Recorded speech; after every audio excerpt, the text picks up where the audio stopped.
From the studios of Farm Journal Broadcast, this is AgDay.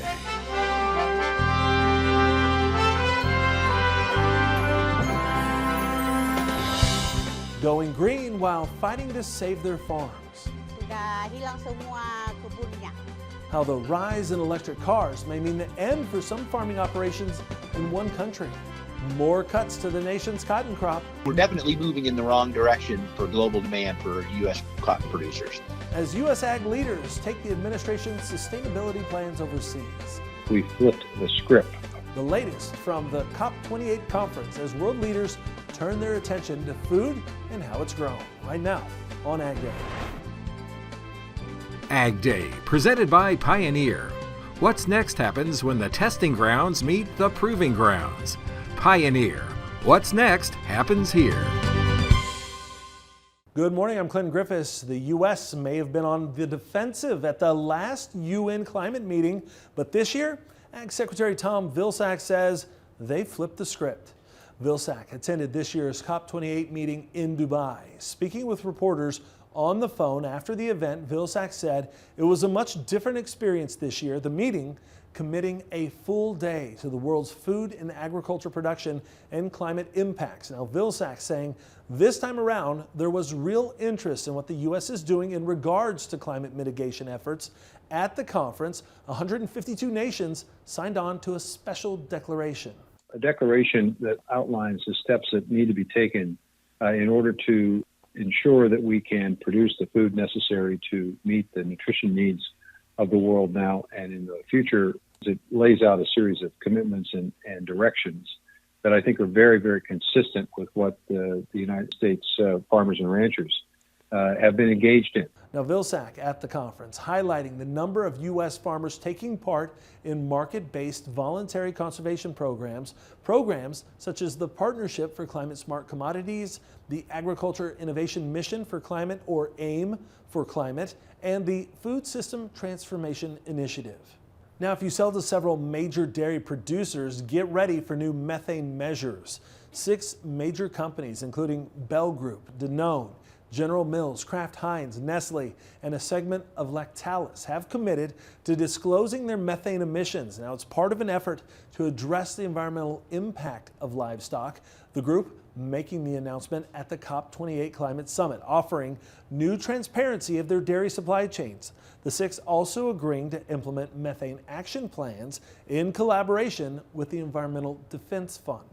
While USDA didn't make revisions last week to the nation's corn or soybean crops, it did make some changes to cotton. The low yield it predicted in November, now even lower. In fact, it's the lowest since 2003. The downgrade in yields representing a drop of 18 pounds an acre, down 185 pounds from a year ago.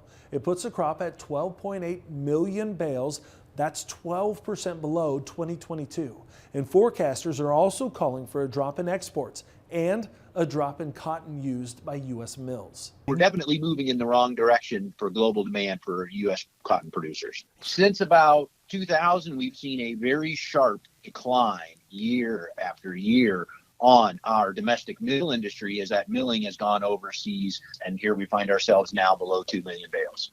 Now, that's the lowest since the late 1880s. The California Department of Ag is expanding a citrus quarantine area after more cases of citrus greening were detected.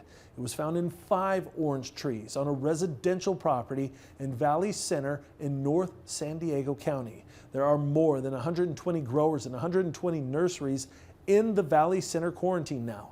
In total, commodities at those properties are valued at $19.4 million. Now, you'll remember early last month, we told you the quarantine already included Fresno, Kern, San Luis Obispo, and Tulare counties. You can see the quarantine areas on this map there in blue. At the time, 18 other California counties were being added to the list by the department's Animal and Plant Health Inspection Service in order to apply safeguarding measures to track regulated items from possibly coming from those quarantine areas in an effort to prevent the spread of the disease. A severe weather outbreak over the weekend with at least 25 preliminary tornado reports across 5 states. One tornado hitting Clarksville, Tennessee, causing extensive damage and killing at least 3 people. Cars were tossed on roofs as downed trees and debris littered the roads. Winds of over 100 miles per hour also hit Kentucky and tore roofs and walls from several buildings. Now the storm pushing to the eastern U.S. on Sunday and Monday and turning rain over to wet snow for areas in the Northeast. Hopefully quieter weather is on the way this week. Meteorologist Matt Engelbrecht joins us with a look ahead. Matt? Yeah, quieter is going to be the term the next couple of days for the next week. This is going through Saturday, the 16th, through most of next week. And the brown indicating drier than normal conditions across a good portion of the United States. It may get some moisture. Some above average or wetter than normal conditions down into the southeast. That includes Florida, Georgia, South Carolina, and North Carolina. Same situation over on the west coast. So what we're going to be watching for is the potential for a trough to dig down, or the energy from the jet stream to work from the west to the east after this period. So after December 20th, now some of that working again from the west to the east. But right now, that is a quiet pattern setting up across the United States in regards to what we're seeing out there in terms of temperatures, but also any dips in the jet stream. A quick look at the temperature outlook December 16th to December 20th. No surprise here. Above normal for a large portion of the United States.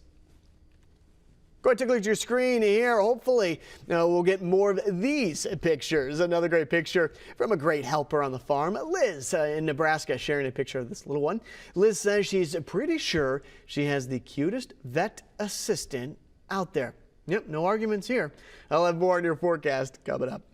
Now, keeping you updated on the situation at the Panama Canal, Reuters reporting U.S. bulk grain shippers that are hauling crops to Asia are having to sail longer routes and pay higher freight costs in order to avoid congestion at the canal. It's reported ships moving crops have faced wait times of up to 3 weeks to pass through the Panama Canal, which has had to cut back on daily ship movements due to extreme drought. And grain ships are often at the back of the line as they usually seek transit slots through the canal only a few days before arriving, unlike many container ships which have a consistent schedule. Now, experts say the delays could continue to impact grain shipments well into next year. A lack of rain and tough weather conditions in Brazil since soybeans soaring on Monday. We'll dig into all of our markets coming up next in Markets Now. And later, the demand for electric cars is making its way to farms in Indonesia. It's a battle over resources, and farmers don't always win out. That story in the country. And this is your last week to sign up for the Case IH Holiday Giveaway. Each lucky winner will get a Case IH prize pack full of awesome gifts. Now, we'll announce the winners just before Christmas here on AgDay. Then the grand prize winner will be announced just before the holiday on U.S. Farm Report. They'll win a Farmall pedal tractor. Wouldn't that look great under the tree? To enter, head over to the website on your screen at caseihholidaygiveaway.com. AgDay is sponsored by Germinator Steel Closing Wheels. Perfected in conventional, excels in no-till. Order your Germinator closing wheels today.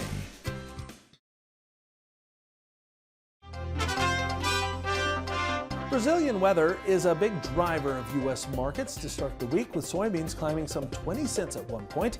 AgDay's Michelle Rook has more in Markets Now.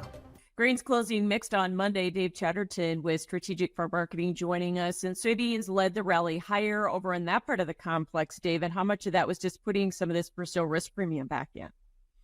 Yeah, I think that's almost all of it here, Michelle. And I mean, you look at what happened over the weekend. There was some rainfall in those northern and central parts of Brazil, or the dry areas as we referred to them. But those totals were a little bit disappointing. Our weather guy indicated that, coverage of over a half inch, only on about 15 to 20% of the area there. And then the forecasted rains that we had this week look like they're getting pushed back. So there are light scattered showers this week, with the anticipation that maybe that could improve next week. But certainly the trade, very sensitive to that. I think you saw that reaction today. And as we talked about it, hard to pin down exactly where that crop is. But at this point, I think it's safe to assume that it's not getting bigger. Wheat market went the opposite direction, though, for the second day. And we had been fueled by some China business. But now we're seeing some profit taking in that wheat market? Yeah, the old saying, you got to feed the bull every day. No flash sales to China today. And I think the trade, for the most part, assumes that by the action that we see in the cash markets, that the Chinese buying program on soft red winter is probably, completed itself, at least for now. It doesn't mean they can't come back in later, but for right now, things have gone a little bit quiet. And with the rally that we've had here of late, we've pushed our export offers back above those of, let's say, France or Australia. They just don't look overly competitive on that front. So without that Chinese buying to kind of prop us up here a little bit, it's been a very nice run in wheat. And as you indicated, I think we saw a little bit of profit taking in that market. Corn lower, did it just follow wheat? Yeah, corn definitely weighed on by the wheat complex here. Not a lot of relevant news when we look at weekly export shipments here. Corn, I guess I'll say within expectations, but not something that was, overtly bullish or exciting here by any means. Beans down to a 10-week low, and wheat, actually kind of a non-event. So, just look at corn looking for a little bit of a help, stuck in the middle here of the chart. We need to get that March above 496 before we're going to really do anything to these fund short, positions or scare anybody on that side of the ledger. And, today we're going the opposite way and moving back towards maybe testing some support. Thanks for joining us, Dave Chatterton with Strategic Farm Marketing. We'll have more AgDay coming up. AgDay is brought to you by Tyrannus, moving the acre forward. Every acre tells a story. Find yours at acreforward.com. That's acreforward.com.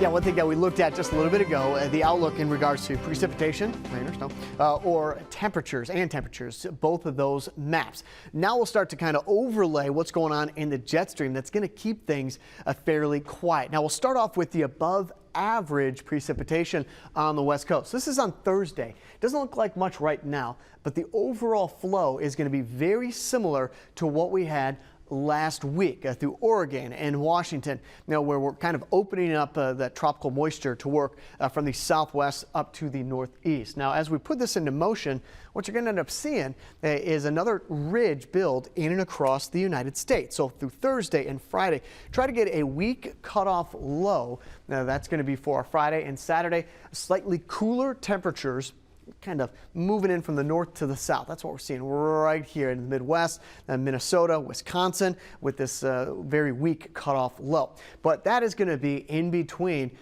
two ridges, one down here to the southeast. And I keep pointing this out. Remember last week I was pointing it out too. What's interesting about this is that we typically don't see that until spring, summer, even a little bit into fall. That is going to be the Bermuda High that is starting to redevelop even this time of year, which is going to keep a lot of the colder air locked up back here to the north.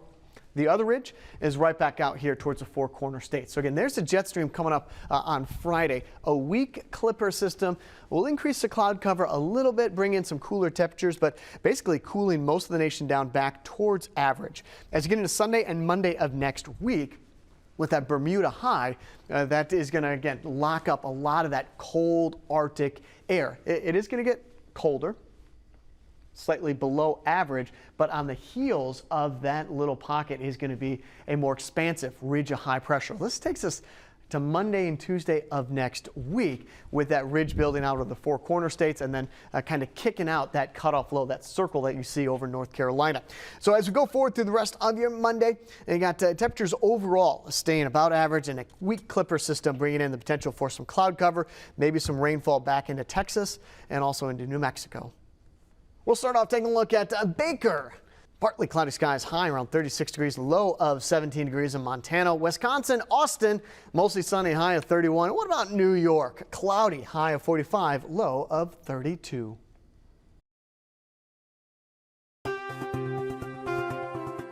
Another important part of USDA's supply and demand report involves dairy production. Now, the agency now forecasting a production cut next year. It cut the outlook to 229 billion pounds, and that's down 1 billion pounds from last month. It also revised its outlook for the year, cutting it by 200 million pounds from the November forecast. USDA says it's due to reduced milk production per cow, along with a smaller dairy herd.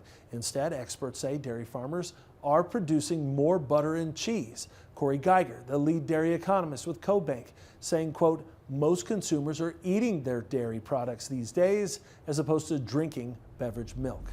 Also weighing on dairy producers, rising interest rates, and that can cut into farmers' plans for expansion.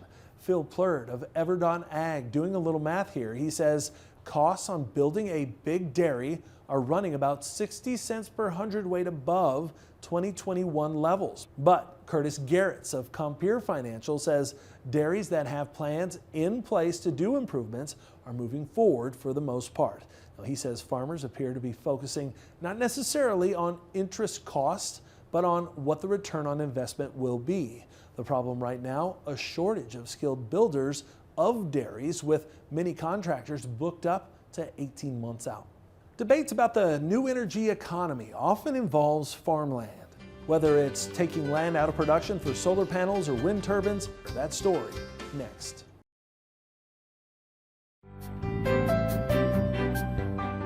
As the world shifts to green energy, demand for electric vehicles is expected to surge. Now, the International Energy Agency says by 2030, there could be 10 times as many electric cars on the road as today, and demand for nickel, an element essential to produce batteries, is expected to rise. Indonesia is the world's largest producer of nickel, and the surge there to help people go green has farmers facing some serious impacts, as Paula Hancock reports.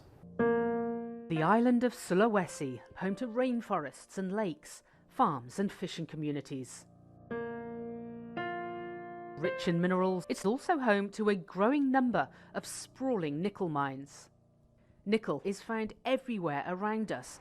Its growth fueled in part by the global race for cleaner energy sources and surging demand for electric vehicles. On Sulawesi, nearly 1,000 miles from Jakarta, the global push to go green has come at a cost. Masita used to be a pepper farmer here on the island's remote region of East Luwu. Sudah hilang semua kebunnya. Her farm and those of her adult children were conceded in 2015 without notice to make way for the expansion of nickel mines, she says, and are now owned by PT Vale, one of Indonesia's largest nickel producers. They have farmed the land for a decade. They never felt the need for official deeds until now. In Indonesia, it's not unusual for landowners to find their property has been taken by the government and sold to exploit its natural resources. Many in her village lost their land, she says, receiving compensation of a little more than $3,000 in return. As the breadwinners of the family, women farmers fear their lands will be conceded and dredged up to make way for more nickel mines and processing plants. Tidak ada tempat mencari Pak di sini. Kalau kebun kami mau diambil pale. Nurasia has been growing and selling pepper on this land all her life. She says representatives for PT Vale have started taking soil samples around the village, telling residents they purchase the land. She, along with others in the village, have joined the group Women Fighters of Lueha, an organisation fighting for their rights to the land. Hasma, founder of the group, has brought the women together to hear updates on their efforts. The group has staged protests against the mining company and sought support from the central government. CNN reached out to PT Vale Indonesia and the Indonesian government regarding the claims. The company has in the past denied accusations it had seized land from indigenous people in East Luwu. Last year, it told Indonesian magazine Tempo, PT Vale has never taken rights from other parties without their consent. It said it acquired the land as a result of an agreement with the Indonesian government. Hasma's group has sought help from WALI, Indonesia's oldest environmental NGO, which has offices in Sulawesi. Perempuan juga setelah kami berdiskusi bersama mereka juga mengetahui arti penting dan manfaat atau pihak yang paling akan menderita dan akan menjadi korban ketika CNN reached out to PT Vale Indonesia and the Indonesian government also regarding these claims. On its website, the global company says it recognises its activities may cause significant environmental impacts and that it invests in ways to manage risks and minimise the socio-environmental impact. WALI has pleaded for world leaders and foreign companies to be aware of the impacts of nickel mining. Industri hijau itu perlu didefinisikan ulang. Kalau industri hijau diperoleh dari kegiatan yang menggusur tanah rakyat, menggusur perkebunan rakyat, saya kira itu bukan green industry. Electric cars and batteries, part of global efforts to reach net zero emissions, could mean for them losing everything. In trying to save the future, these women's pasts are being destroyed. Paula Hancock, CNN. Now, in an email, the company did not deny that the land had been seized. It did not say whether it legally purchased the land, but said it operates in accordance to the law. It said it's working with local authorities to address what it says is, quote, illegal farming. And that's all the time we have this morning. We're sure glad you tuned in. From all of us here at AgDay, I'm Clinton Griffiths. Have a great day.